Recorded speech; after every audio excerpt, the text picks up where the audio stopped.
Today's episode is number 327, and we're diving into the Great Reset to help you survive in real estate right now. Now, last week was a solo episode, and well, I enjoyed it so much, I decided to do it again with you. And as we usually do, we do a quick recap of the episodes previous, and if we do look back on last week's show, in the event that you missed it, which, I mean, if you missed it, what else could you have been doing with your time? No, I'm joking. But let's look at this real quick. We had a few different things we talked about. One of them was February reflections, and what I was trying to help you do there was really adjust your strategy to figure out how did February go, how did it compare to January.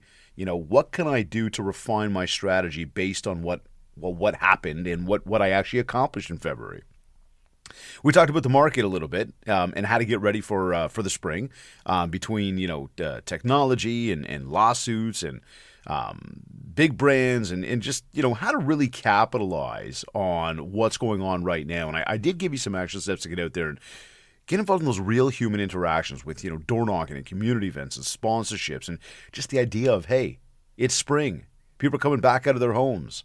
Go out and see people. We talked about daily productivity hacks and how to boost efficiency. Talked to you about goals. We talked about the fact that we're only 2 months in. We got 10 months left. And if you brace the little wins, they will equal the big ones. We talked a little bit more about the integration technology, right down to AI and direct messages and consistent email communication. And all of it to help you build a lot more mindshare. Because, of course, mindshare equals market share. Client engagement strategies, following up and communication, really dove into that. And, really what that episode was very much about was to help you, again, understand, as I said just a moment ago, each month needs to be looked at as its own month. Each week needs to be looked at as its own week, and each day needs to be looked at as its own day. And as we do that, we can then focus in on what needs to be done today and not have to necessarily worry about what happened yesterday or what's going to happen tomorrow. Not that we don't learn with what happened yesterday, and not that we don't look ahead to plan for tomorrow. But we always want to make sure that we're focused on what needs to happen right now. When we do that, we win. Now, that's a quick look back on last episode, but that was then, this is now, and so today's episode is all about the Great Reset, how to survive in real estate right now. We're seeing huge companies making huge deals. We have a market that's slowing everybody down. We have mindsets that are taking a hit. A lot of people are standing around wondering, where is everything going next? And there's also a lot of people or who, no matter what, they still can't figure it out. Because, well, this business just isn't cut out for everybody. So let's get into it. And, of course, we're going to have our typical coffee breaks. But as I... Sorry. I don't know. I hope you're having a coffee, too. As we look at some of the headlines that are happening in the industry right now, interestingly enough, and, up here north of the border, Redfin is not a player up here like they are down, obviously, in the United States. But they just sold for $1.75 billion to Rocket Companies. And you might know of Rocket Mortgage. That's one of the groups there. But $1.75 billion? Like, how in the world did this company get valued to be that much money? Now, why did they do it? Well, they said it's in an effort to compete with Zillow. Of course, we all know Zillow. We all know what Zillow's impact has been on the sort of MLS system. And there's certainly a player out there. In fact, some have argued that Zillow's getting listings and information faster than some of the realtor sites, which is real interesting. But here's Redfin, a real estate technology company, selling to Rocket Companies for huge money. Again, just a sign of well, here, I'll tell you why. Let's go on to the next one here. Keller Williams. They also just sold an investment stake to a company called Stone Point Capital, which is the parent company of CoreLogic. Now, upon digging, I tried to figure out how much, because, when we sit there saying Redfin at $1.75 billion, what did KW sell for? Actual details of the numbers not disclosed. Couldn't really figure it out. But Gary Keller Williams, he I guess the quote here was they did this because let me just read it. To better focus on agents' personal development and sales growth, greater market center success and profitability, and new financial investment and business opportunities. So it all makes sense. You could say, okay, yeah, great points. Agents' personal development, sales growth. We want to see our agents, growing, making more money. Market center success and profitability and financial investment and opportunities. Like they're looking to grow. Okay, cool. But again, there's another big company that's decided to bring some folks on. And then, of course, everybody knows Berkshire Hathaway, Mr. Warren Buffett. Berkshire is selling. Now, not selling the company, but in the last 3 months of 2024, Berkshire sold some $5 billion of Bank of America and $3 billion of Citigroup, like shares. What do they know? What's going on? Why are we seeing all of these moves being made? Now, I will tell you that, when you see a guy like Warren Buffett selling things off, you start to dig in and wonder why, right? What does that guy know that we don't know? And quite frankly, he does know a lot. Definitely studies the markets and understands what's happening. And this is the first time in a long time that we've seen them sell off this much. Now, if you really look at and try to simplify this entire thought, you think about the markets. It could be the stock market, the real estate market. You think about the markets, and there is so much going on politically right now that we're in one of those moments where things are, going down to the dip, right? Like we've seen the high times. If you're looking at that graph and you're watching it, it's gone over the peak of the mountain and it is on its way down right now. Now, has it hit the bottom? Who knows what it's hit? And that's the only thing that time will tell.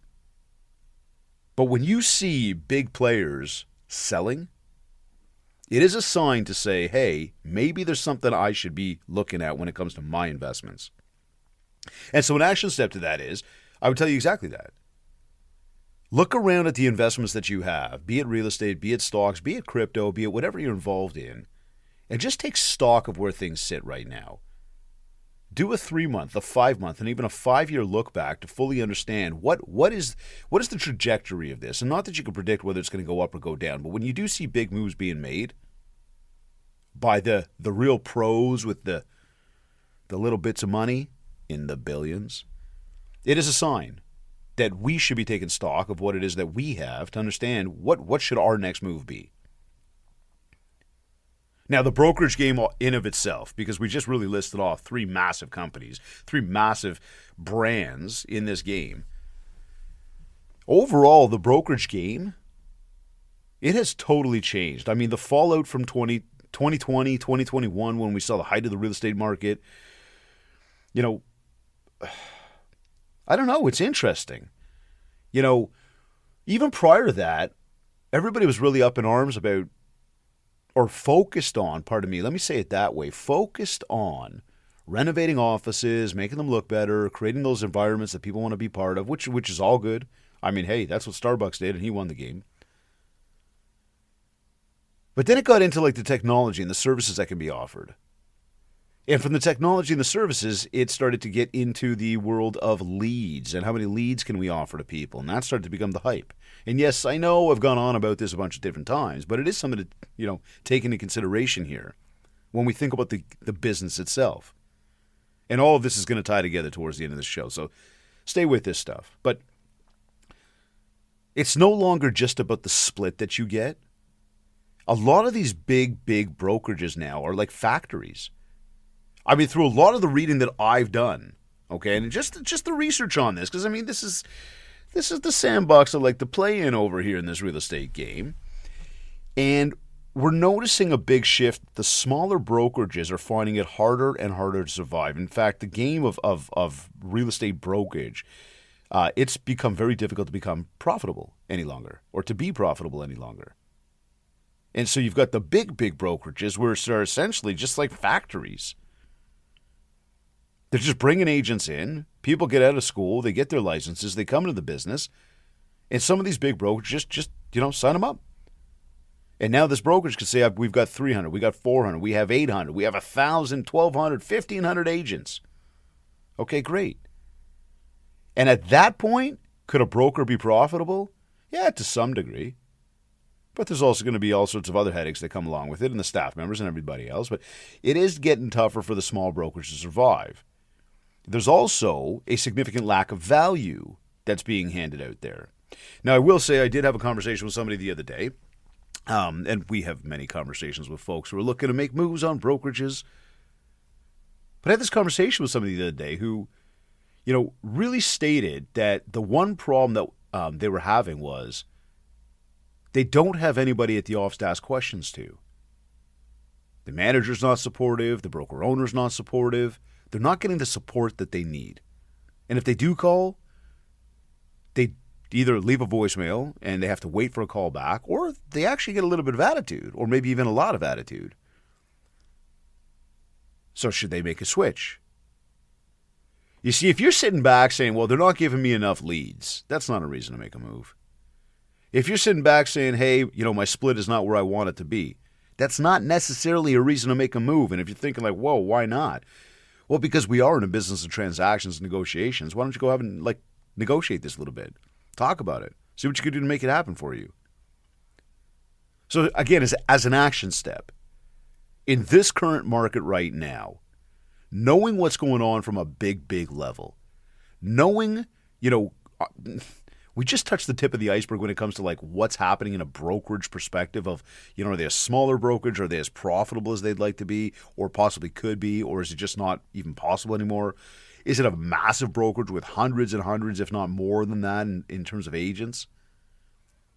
You've got to ask yourself really why. Again, just because you're slow out there doesn't mean it's time to go switch brokerages. A brokerage change is not going to change how much business you're doing. Now, I can't tell you in your particular situation right now, should you make the change, should you not make the change. So it's maybe you should, maybe you shouldn't. But always think to yourself about the service that they provide. What are they offering to you? How accessible are they? Are they actually helping you? Do they have people there that are in a position to give you the advice you really need? See, if you're getting the service and the customer service and the care, the TLC that you need to run your business, that is always your number one. So if you think, I love my broker, I love my manager, they're great people, they're always there for me to help me, they're very knowledgeable, but they just don't give me enough leads.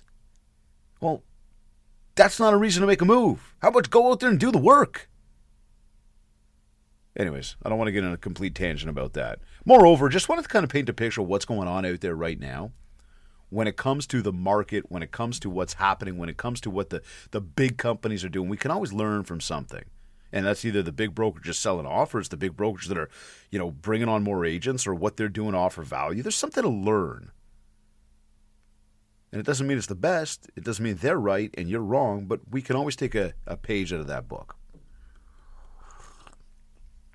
And moreover, I thought it was very interesting to see some of these big companies selling in the billions and billions of dollars. Who even valued these companies at that anyways? But I digress.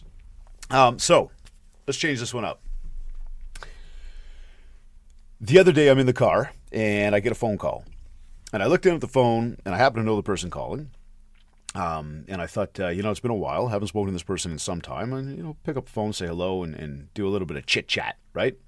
Do the schmooze, which... super important. And something else I found out about myself, like the small talk. I don't know if I love small talk. I like strategic talk. I like sports talk. I don't know. Anyways, totally off by, squirrel. But no, I get this phone call from this guy and I see the name and I pick it up and we start talking. And I've known him for a long time, and he's been a really, really successful agent over the years. And he's done a great job of farming neighborhoods and getting out there and getting his name known out there. And the minute we get on the phone, I can hear in his voice, he's just not he's not the strong guy that he normally is. I could hear it. And he really starts off by kind of sharing certain things that have happened to him over the past few years. And it wasn't, getting super, super private and all sorts of sappy stuff. But moreover, he was just kind of giving me some insight into, where he's at today, but, why and how things have shifted for him. And they didn't shift in the positive. You could tell they shifted in the negative. You could hear it in his voice. And he's asking me about farming, and he's asking me about getting out there and how much, what should he do? And, he wants to get back out. And, as I'm talking to him, I'm thinking to myself, I'm going, again, he's not sounding good. So I start asking some other, probing questions. And this is where open-ended questions come in. You always want to ask open-ended questions to people to dig deeper. So, they say something, you can respond back to them with sort of a mirror and a flinch where, I'm thinking about farming. And your response could be, thinking about farming? Really? Tell me more. Why? Or that could be, I'm thinking about selling. Oh, you're thinking about selling? Tell me more. Why? See, we're responding to the question with a question because we want to jump in the driver's seat of this conversation. And we want to learn as much as we possibly can. The more we learn, the more we understand their needs, the more we can actually serve that back up to them with a solution. Which then could mean you could actually, benefit in a profitable way from this.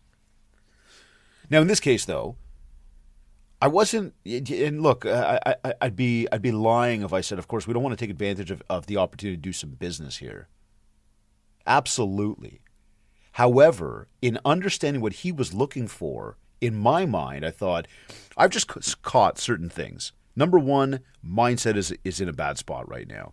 Number two, money seems really, really tight right now, which those two go very much hand in hand. And number three, this guy's looking to spend money to solve a problem.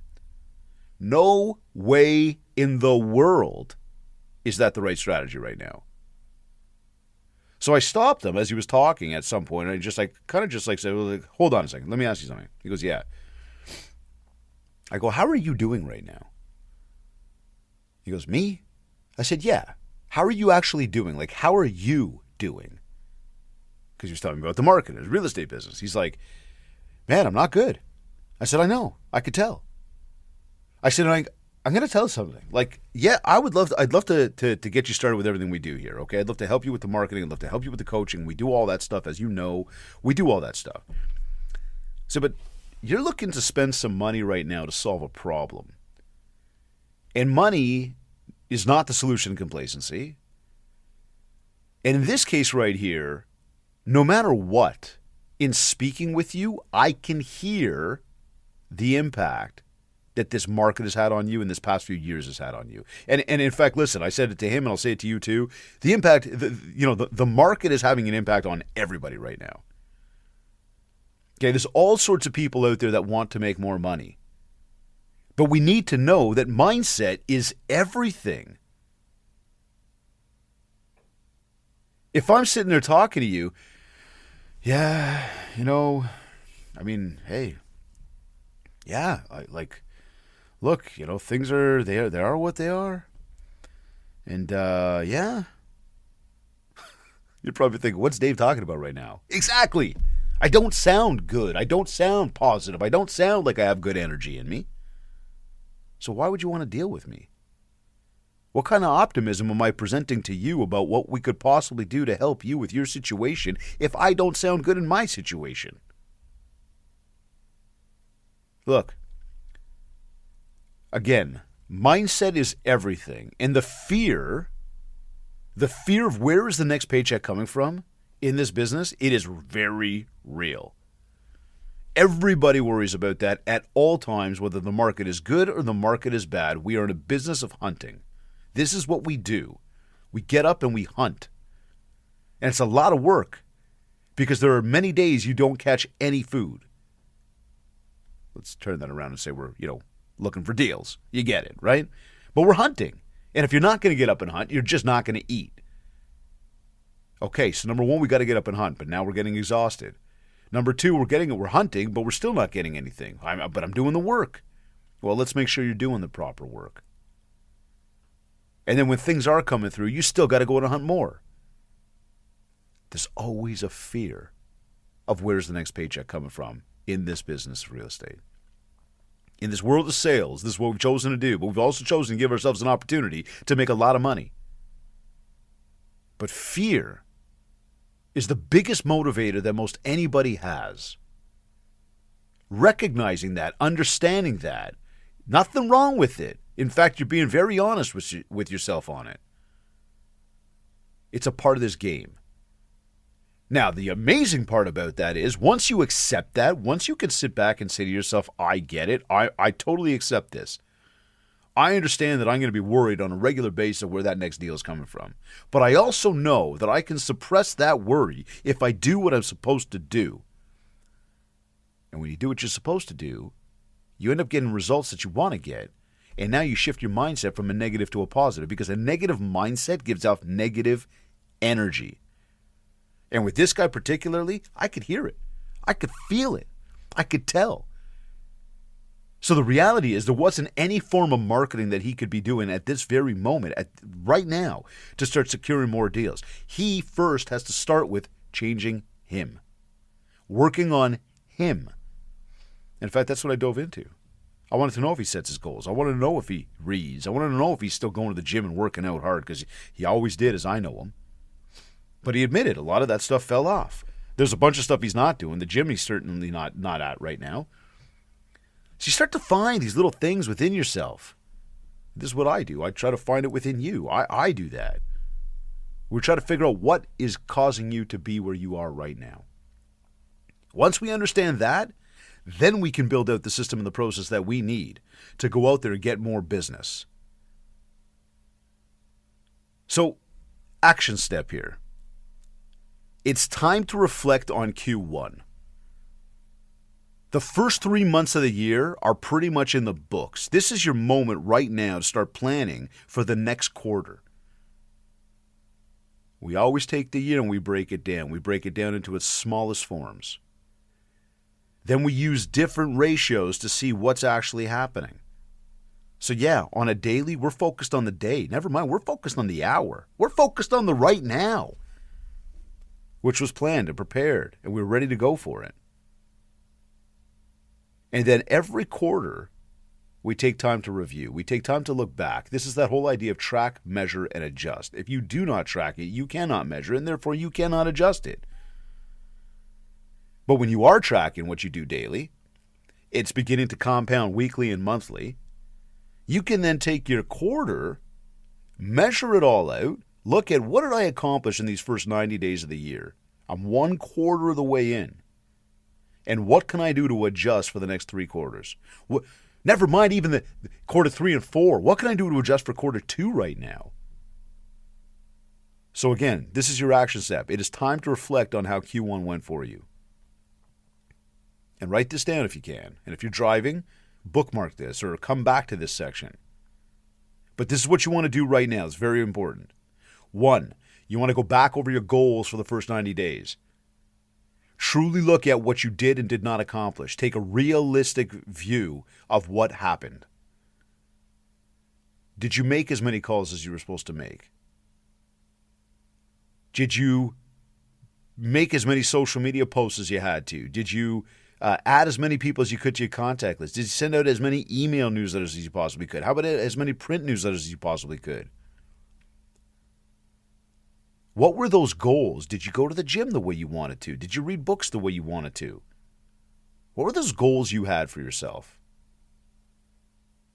Again, most people gave up back in January. The rest of them gave up back in February. If you're still standing right now and you're thinking goals, you are winning. You are in the top percentile. And whether you hit the goals or not, to say it doesn't matter, I don't want to say it doesn't matter like it doesn't matter. Goals are meant to be hit. But I say it doesn't matter in the sense where we can't change the past, but we can learn from it. So let's do a quick look back. Let's understand, what did we accomplish? What did we not accomplish?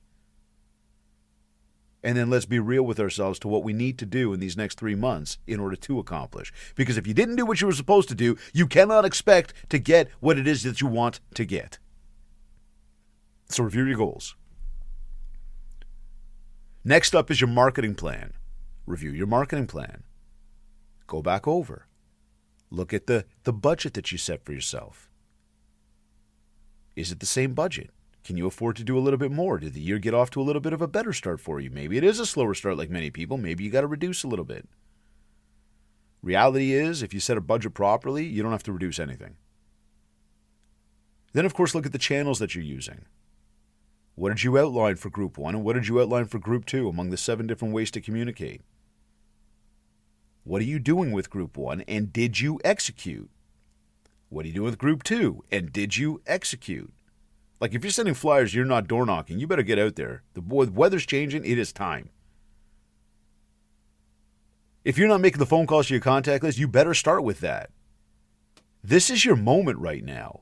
Do not wait another minute to start checking in to all the stuff you need to be doing. And if you're not in your head right now going, I'm doing it all, then good for you. Give yourself a pat on the back and keep it going. But it's about looking at the goals. It's about looking at the marketing plan. This is the way you reflect on Q1 to understand what you truly accomplished, what kind of effort you truly put in, what kind of discipline you truly had. And then get yourself moving for the next quarter. See, this is about having a proper system and a process, okay? Understand that you are the CEO of your business. You are the person. I say it like I'm the sharpener. People are like, the what? Like the sharpener. I keep the knives sharp. We've got a team. They're amazing. They help keep me sharp. I help keep them sharp. But that's part of what a team does for each other. At the end of the day, being as it is, this is my business, and well, yours is your business. So you got to run it like a business. You've got to be proactive instead of reactive to your days. What do I have planned for tomorrow? Never mind. What do I have planned for today? And what am I going to do to stay on task? Or am I just going to keep reacting every single time somebody messages me, whether it's an email or a social or a text message, or it's just a notification on social media?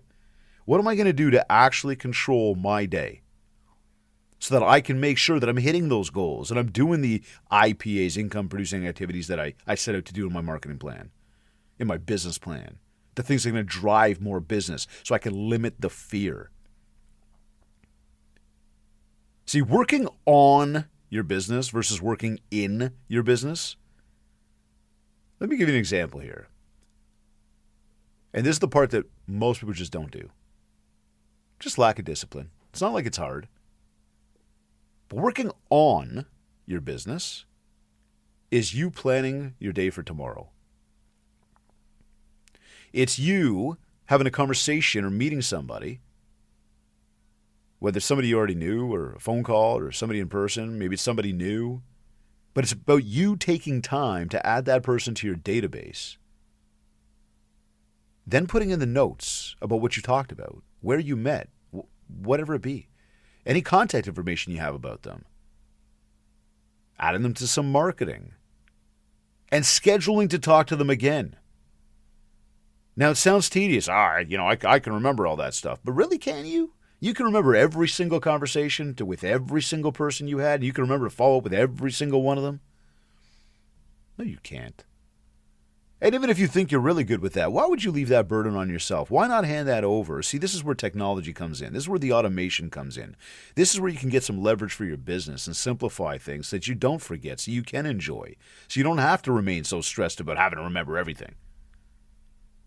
This is you planning.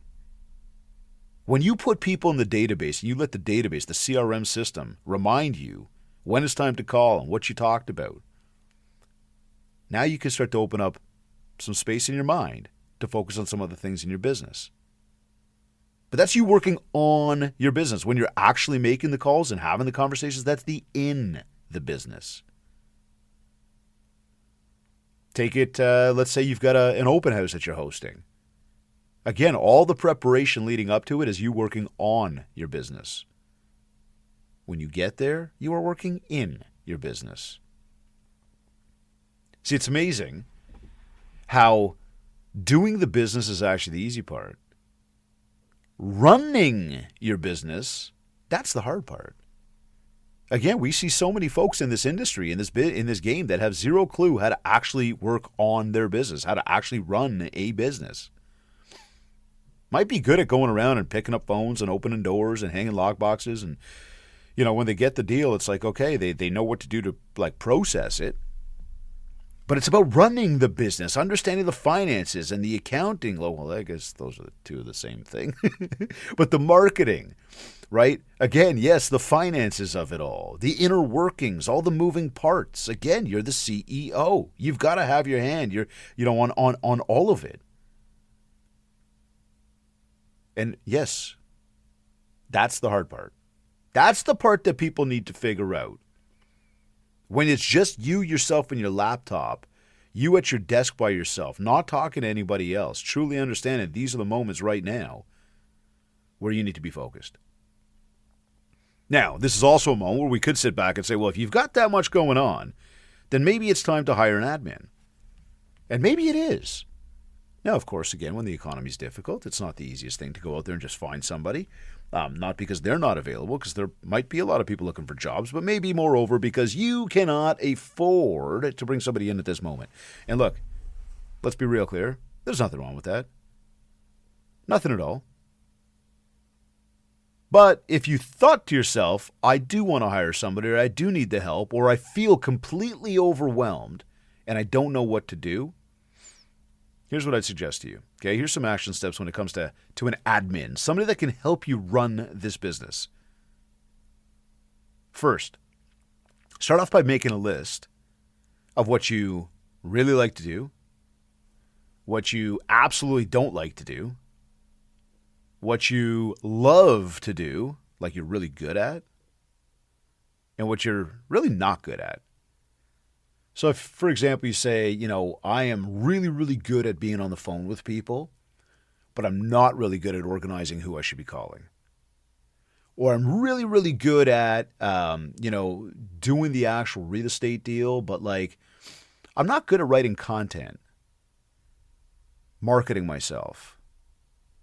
There's going to be certain things, and this is okay. We're all human. Jeez, can't be good at everything.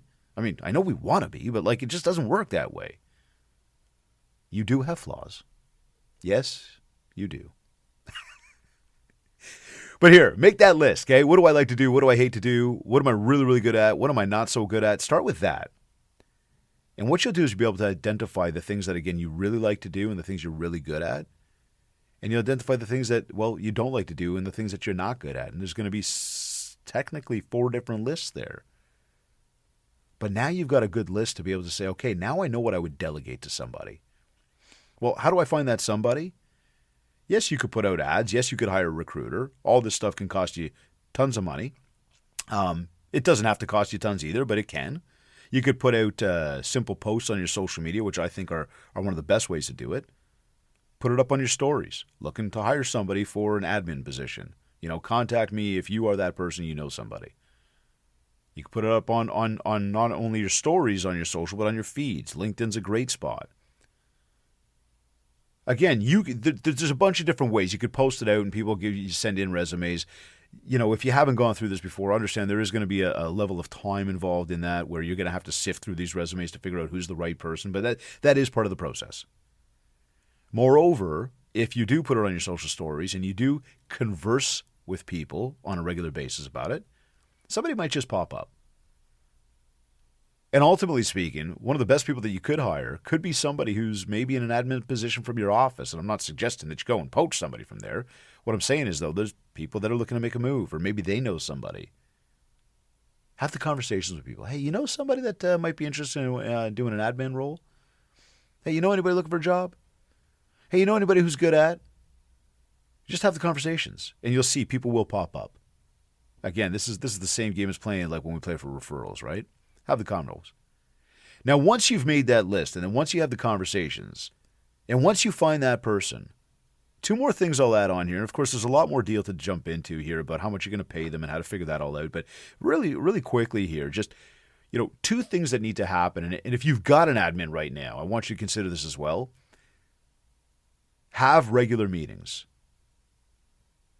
Take a few hours a week, or maybe even a few hours a month, and it all depends on what your schedule looks like and their proximity to you. But do a review. Do a review of everything. Just like we said with the goals in the business, do a review.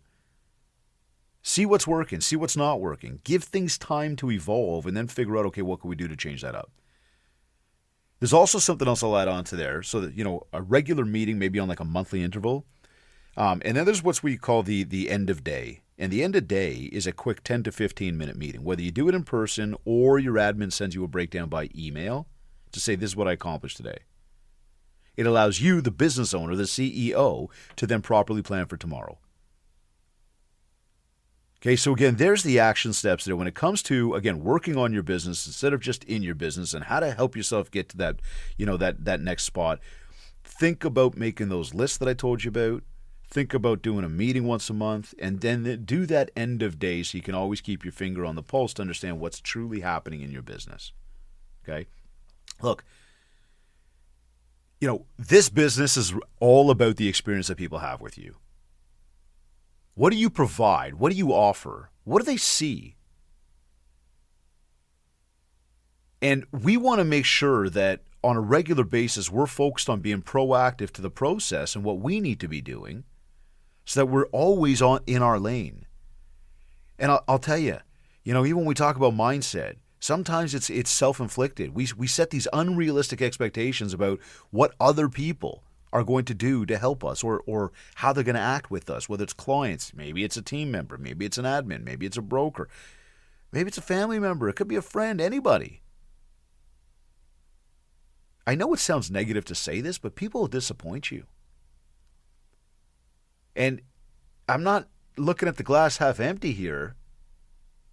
What I'm suggesting, though, is that when you think everybody's getting up to be focused on you, and they want to help you, and they want to do good for you, and if you're one of those people like I am, where you're always trying to do good for people, and you're always trying to take the high road on things, you do expect it back from others. And then when it doesn't happen, you get disappointed. And I'm going to say again, self-inflicted. We've set unrealistic expectations about what other people will do, what actions they will take, how kind they will be, how helpful they will be. Just don't do it to yourself. Again, focus on you. You've got to be priority number one for you. And when we think about your business, and we think about that experience that you offer, go right back to the top here. That negative mindset will never offer a positive experience. Moreover, think about your brand. Think about what people think and what people think, what they see, what they talk about when you're not there. I mean, we all see ourselves as one particular way. This is who I am. This is what I do. But if you ask 10 different people, maybe they got a totally different outlook on who you are and what you do and how you run your business. So as we think about brand, your brand is your marketing. Yes, the colors, the logos, the collateral, but it's not just the marketing. Like, that's not enough. More importantly, it goes from the marketing right to the client interactions and everything in between. It's about the entirety of the experience. Do people who deal with you, do people who may want to deal with you, look at you and say, that person is an organized, well-oiled machine. All the marketing collateral I see is consistent in terms of look, color, feel, photos, style, writing. Every time I see the person, they're exactly what I saw from them from the marketing. Whether I saw them on video or I read something they put out there, they're the same person. In dealing with them, they're the same person. Everything is true and authentic.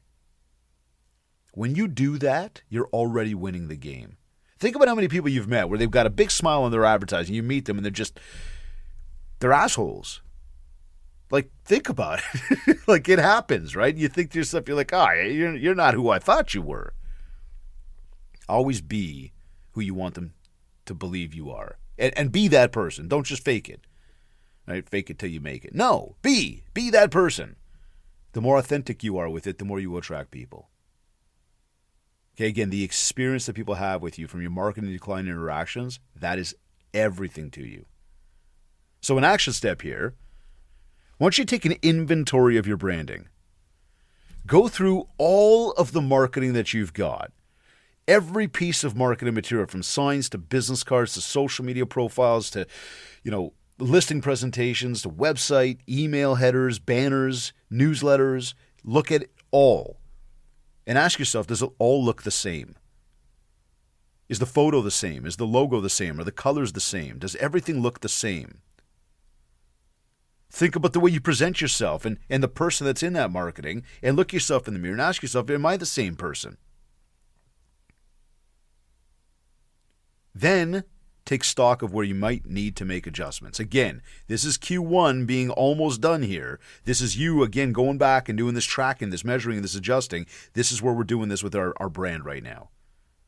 Let's take a quick look back. And I'm not suggesting you got to go up and change a brand, especially walking in a busy season. But it's a really good exercise to take inventory of what you look like through your marketing and to take inventory of what your past even, first 3 months worth of client interactions have been like. Small little adjustments along the way lead to big changes. So it doesn't have to be done all overnight, but it's always a good idea to look back and take stock of that. Look, real estate is getting real easy to get into these days. Okay. Recently there was an announcement of how, especially here in Ontario, there's no longer going to be only one place that you can go to get your real estate license. Now you can go to a bunch of different places. And essentially what they're doing is they're making it easier for people to get into the business. And I mean, that's a great thing because, we just don't have enough realtors. And quite frankly, we need some better people in the industry. Well, in fact, I completely agree with the latter. We've got some fantastic people, but I'd say the majority, well, they just shouldn't be in the business. Here, speaking of branding, I'm doing a presentation the other day, and somebody comes up to me at the end, and they started asking me about what I thought about their marketing, and I thought, wow, like that is a loaded question that there's no way in the world I'm going to be able to answer for you right then and there. But of course, I love to indulge in the conversation. I think it's fantastic. People want to come up and talk, and they feel comfortable doing so and asking questions. It's amazing, and that's exactly what we do it for. I love helping people. So he starts showing me this door hanger that he's doing. And I look at the color scheme, and the color scheme is nowhere close to the color scheme of his company. Then he's got this guarantee on there, and the guarantee says, if I don't sell your house for the price that we agreed on for list, I will pay you the difference. Now, not to mention the word guaranteed was missing the T.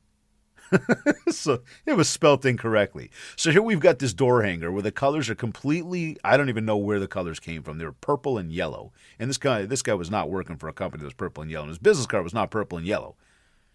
So I don't know why he chose purple and yellow. There was no company logo on there, zero. That's a no-no. In fact, that goes against, RICO. Got to make sure the logo's on there.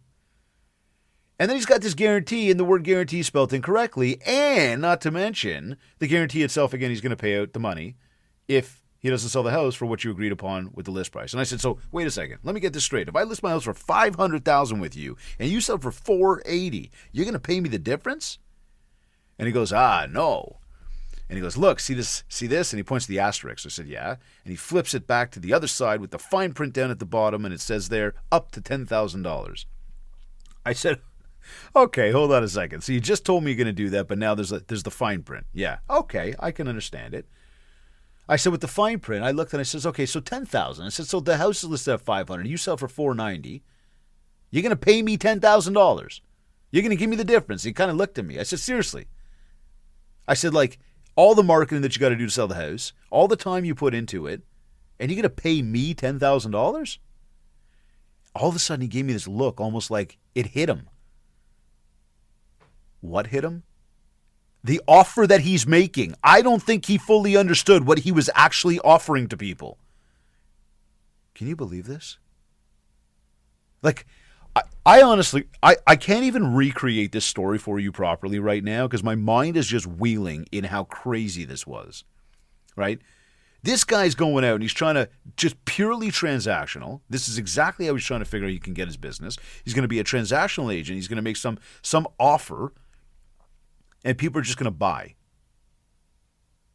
I've said it before and I'll say it again. You know this, okay? Chasing strangers is not the ideal answer when money is tight. Chasing strangers is not the ideal answer in this business at all. Now get this. Hold on. Here. This.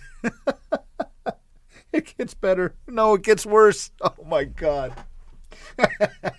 So I said to him, okay, so hold on. You've got this deal. I said, can I ask you a question? He says, yeah. I said, how many are how much are you spending on these?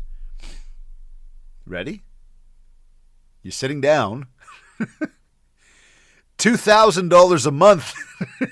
I'm like, what? $2,000 a month. I said, can I ask you a question? I said, what's your marketing budget? He goes, I don't really know. I'm like, can you afford $2,000 a month? He's like, no. I'm like, so what are you doing? And again, he gave me this blank stare. Like he was like, oh my God. Like I just turned on the light for him or something. I couldn't believe myself. Okay. The more I think about this story, the more my mind is wheeling about it. But I'm trying to stay on track here for you so I can properly explain this. I know you can understand what I'm saying right now because I know you can see the craziness in what's just been said. And no joke, that was a true story. Okay, yeah, there's some pieces missing and whatnot, but he didn't know his budget. He's spending stupid amounts of money. Market is tight. He's telling me the market is tight. Let's be real about what we're doing to get out there and make money. Again, I'm going to say it to you, especially when money's tight, chasing strangers is not the right answer. And understand, too, that you've got to have other money left over in that marketing because when you go in and you do meet somebody new, your first step in the conversion process to any potential deal is to convert people from group 1 to group 2. Not to just think you're going to go from group 2 to a deal. First step of conversion is, can I get them from group 2 to group 1? Can I move them from being a stranger and into my database? And there we go, full circle again. This is you working on your business. Okay, look, working your contact list. Like, that's what you need to be doing in this business. Times are tight or times are great. Work your contact list. There's no big secret here. You know it works. You know it. 70 to 90% of your business comes from it. So do it. Again, work on your business. Plan who you're going to call. Then work in your business. Make the calls. Then work on your business. Track the calls. Then do it again. The phone call is always going to be right at the top of the list for one of the best ways you're possibly going to find new business. Now, you can go online. Absolutely, you could go online. And look, social media is completely powerful, like totally powerful. Social media is something you need to be using in today's world. It is 2025. We are walking into like almost April 2025, Q2. Stop pushing back on social. Get involved. And it doesn't mean just scroll. It doesn't mean just stalk. It doesn't mean just be a bystander. It means get involved. And look, the simplicities of get involved, you don't have to post and become this person with viral videos. Just talk to people. Comment on their posts. Send them direct messages. Have the conversation. Explore opportunities. And it doesn't even have to be about business. Where'd you go on vacation? What kind of book you reading? I'm thinking about getting a dog like that. Where'd you get yours? Again, simple conversation will lead to some really, really powerful opportunity. But it's got to be done over time. Okay? Social media is a great way to connect with people. Stop thinking about it as a place where you've got to put yourself out there and, again, be the person who's the most popular on the block. We don't need you posting 7 times a week. I want you to get engaged with people. That's the online. I mean, if you think about the offline, again, I can't stress enough, phone calls are powerful. And no, don't always be selling. Here, I was doing another training not too long ago, and I went through a whole bunch of scripting, and we talked about, scripting and what to say on these phone calls and how to touch base with people. And really, we went through a whole process of talking to people about them, keeping it really personal, being in control of the conversation, and then wrapping up the conversation and moving on. And somebody says, hey, this all sounds amazing, but, can I tell them if I've got a listing? I'm like, no.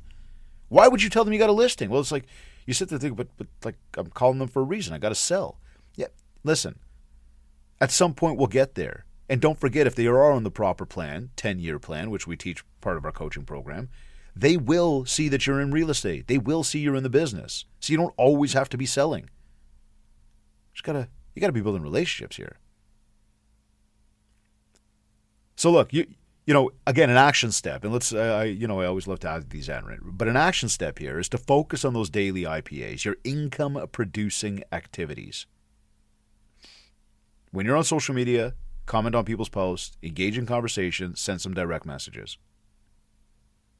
When you're driving or when you're at your desk and you have time, make your phone calls. Right there, you're talking to a lot of people and they're one-to-one conversations. Look, right now is about staying focused on what you know works. And we know that working the contact list always works. It doesn't mean that just because you work the list that today all of a sudden you're going to make a very hot market for yourself. But it does mean that you're going to create a lot of opportunity for yourself, that when the market does turn and people start to come back out and buy and sell, you're going to be the person they think of. So right now is the time to do your IPAs. It is not the time to be chasing bright, shiny objects. Especially in a tougher market, we've got to keep our finances in check. We've got to do the work. We've got to stay disciplined to the process. This storm, with what's going on in real estate right now, with what's going on in politics right now, with what's going on in the economy and the market and the taxes and you name it, it's tough. It's really tough. More and more, the conversation about money is a very hot topic at tables everywhere. You're not the only one if you're feeling the pinch. You're not. But if this is what you do for a living, if this is what you decided to spend your time doing, and if you truly enjoy it, your time is now. Because opportunity is coming. When things go down, they must go back up. And the best part about a market like this is, too, when we come back to some of those people that shouldn't be in the business, the best part is it's going to weed them out. The ones who don't run it like a business, they will be gone. And they are already exiting in droves as we speak. Because this business is a lot harder than just putting a sign on the lawn. And we know how hard it is to even get to put a sign on the lawn. Yes, there's a storm out there, but it's going to pass.